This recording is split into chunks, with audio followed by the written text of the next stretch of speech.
मोहम्मद सल्लल्लाहु अलैहि वसल्लम का जिक्र वेद में कई जगह है, अथर्वा वेद में भी है।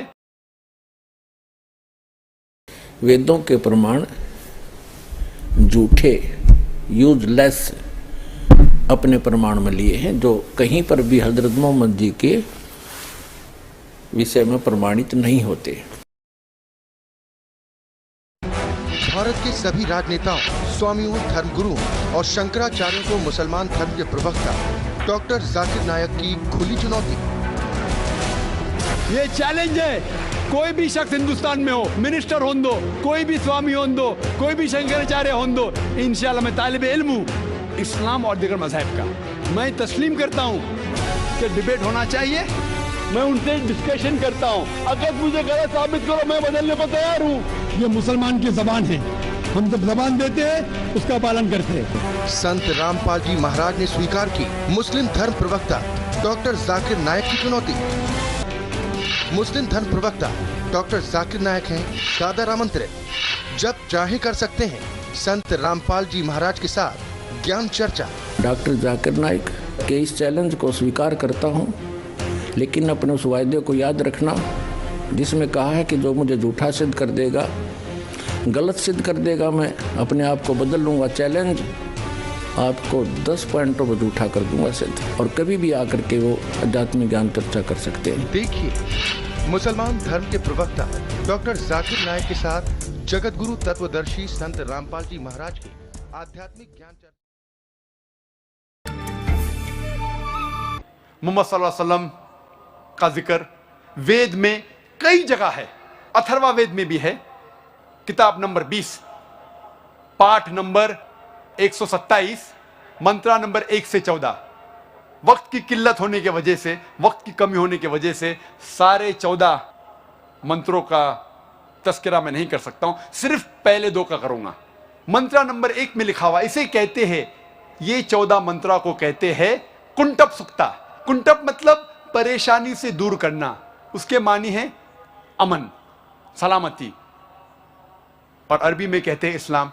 कुंटप सुक्ता के मानी है, और एक मानी है hidden glands in the abdomen, और इसके मानी भविष्य में लोग को पता चलेंगे, अभी नहीं पता। कुंटप सुक्ता में अथर्ववेद किताब नंबर 20 पाठ नंबर 127 मंत्र नंबर 1 में लिखा है, नरशंसा आएगा, कौरमा आएगा, और उसके 60,000 दुश्मन होंगे। मंत्र नंबर 1 में लिखा है, आएगा एक ऋषि जो है नरशंसा, कौरमा, उसके 60,000 दुश्मन होंगे। मंत्र नंबर 2 में लिखा है, वो ऋषि ऊंट चलाकर आएगा। मंत्र नंबर 1 में कहा गया है उसका नाम होगा नरशंसा।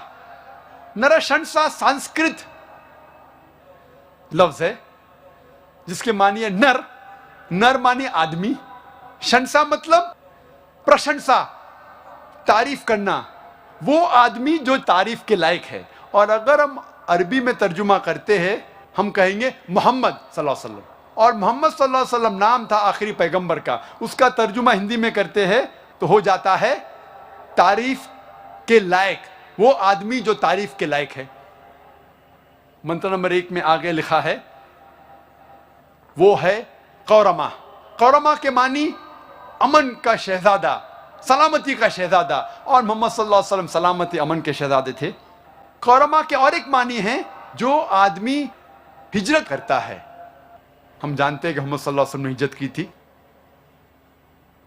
अब मंत्रा 1 में भी लिखा है कि उसके 60,000, तकरीबन 60,000 दुश्मन होंगे। और हम जानते हैं, तारीख कहती है कि मोहम्मद सल्लल्लाहु अलैहि वसल्लम के दुश्मन तकरीबन 60,000 थे, जो मक्का की आबादी थी जो मोहम्मद सल्लल्लाहु अलैहि वसल्लम के खिलाफ थे शुरू में।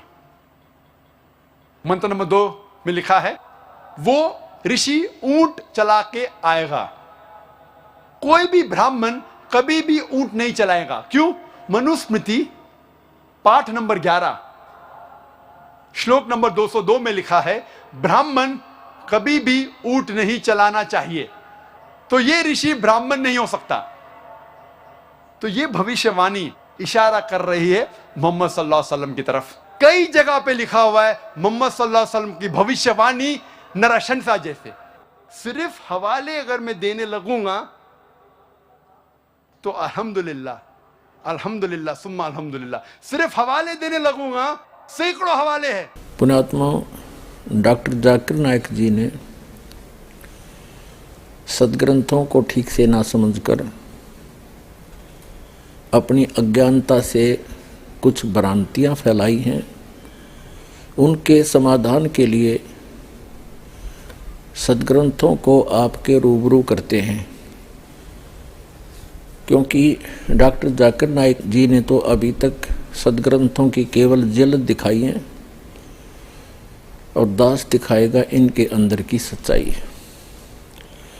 डॉक्टर जाकिर नायक जी ने कहा है कि हजरत मोहम्मद जी का वर्णन वेदों के अंदर भी है, और किस बात से वो सिद्ध करना चाहते हैं कि वेदों में नरसंसा शब्द है, उसका अर्थ होता है प्रशंसित व्यक्ति। तो केवल एक नरसंसा से ये सिद्ध नहीं हो जाता कि हजरत मोहम्मद जी के ही विषय में ये जानकारी है।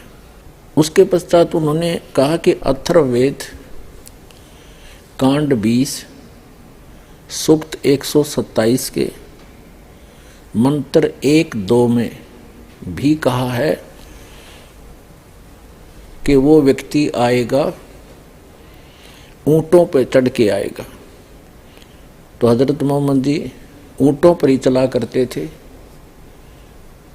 अब आपको दिखाते हैं अथर्ववेद में तो ये लिखा है, अथर्ववेद कांड नंबर 20 अनुवाक नंबर 127 के मंत्र 1-2 में लिखा है कि वो व्यक्ति रथ में चलेगा, उन रथों को ऊंट और ऊंटनियां खींचेंगी। तो रेगिस्तान के अंदर जहाँ हजरत मोहम्मद जी रहा करते थे वहाँ रथ नहीं चलते थे।